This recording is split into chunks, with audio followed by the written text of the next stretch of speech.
Hello and welcome to English for Banking and Finance podcast for Level B1 students. I'm your host, Instructor Mohamad Khorbatli, and today we start our journey into the world of banking. In our first episode, we talk about getting started in banking, and for many people, this means starting with a neobank. So, what is a neobank? The word neo means new, so a neobank is a new bank. But the biggest difference is simple. A neobank is digital only. It has no physical branches. It only lives on your phone. Let's compare it to a traditional bank. A traditional bank is the one your parents use. It has a main office and a branch or different branches in the city or around the country. You go to a branch to talk to a teller or a manager. A neobank, on the other hand, like Nubank, N26, Ally Bank, and Monzo, does not have a branch. It only uses an app on your phone. This is a big change.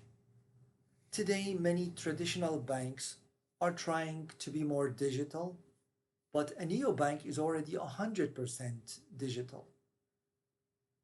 Why is this important? Because the way people bank is changing now, and the industry is following it. And so, if you want to work in finance or banking, you want to understand this change. Now, why do people, especially younger customers, love neobanks? There are actually three main reasons. First, lower fees. Of course, traditional banks have more expenses. They pay for their buildings, for their staff, and for other things. So they often have to charge customers extra fees to cover these costs. A neobank doesn't have these costs. So it often offers accounts with very low fees, certainly lower than the fees charged by traditional banks. And of course, this saves money for the customer. Second, there's better experience. Neobanks focus on the user experience or UX. The app is very easy to use, and setting up an account can take as little as a few minutes. And you do it right from your sofa. Whereas a traditional bank makes it harder for you to set up an account. At least you have to travel to the bank and you have to do a lot of paperwork. Third, there's speed of transactions. Many transactions are actually instant, they happen right away. This means you can send money to a friend and they receive it right away. And you can check that by immediately talking to them. Now, let's talk about some key features you have in a modern banking app. First, we have the concept called mobile first. This means the phone app is the most important thing. You do everything through your app, right? You deposit a check your balance, and freeze your debit card if you lose it. Second, as I said earlier, there's instant notification, but not just when you send money. There's instant notification for everything. And so you stay updated on what's happening with your bank account. Next, we have something called budgeting tools that help you with your personal finance. So, for example, your neobank app can show you a message like, you spent too much money on coffee this month. So, it is analyzing your spending patterns. And this makes the banking experience feel more useful than just a serious situation that you are just forced to use. So neobanks are really great, but they also have challenges. First, there is a lack of personal customer service.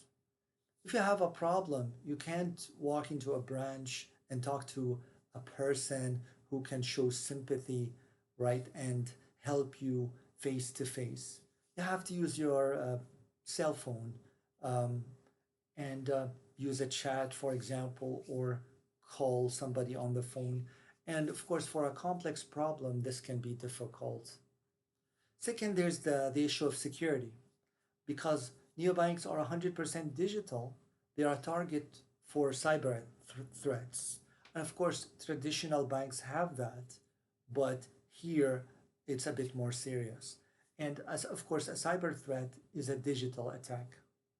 Now, luckily, banks are investing a lot of money to protect against cyber attacks.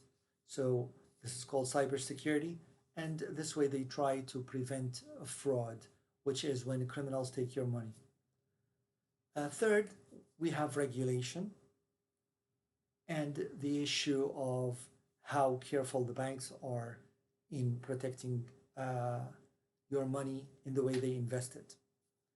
The good news is that most neobanks must follow the same rules as traditional banks, all right? And regulators, and these are the government institutions that monitor the banking system, they are working hard to make sure the neobanks protect your money. But of course, it's always a good idea to find a good neobank that is reputable and reliable. To finish, neobanks are not just a trend.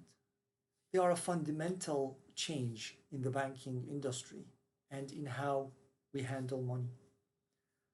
They show us that the future is moving towards technology, speed, and more convenient user experience. Um, and so, if you want to work in banking, you must understand this digital change. Start by looking at a neobank app today if you haven't already. All right, and see how the bank is using the technology to serve the customers. Thank you for joining me. This was your host, Instructor Mohamad Khorbatli. To join my one-on-one online English for banking and finance course or some other uh, of the many courses that I teach, contact me on my WhatsApp number shown below. Bye for now.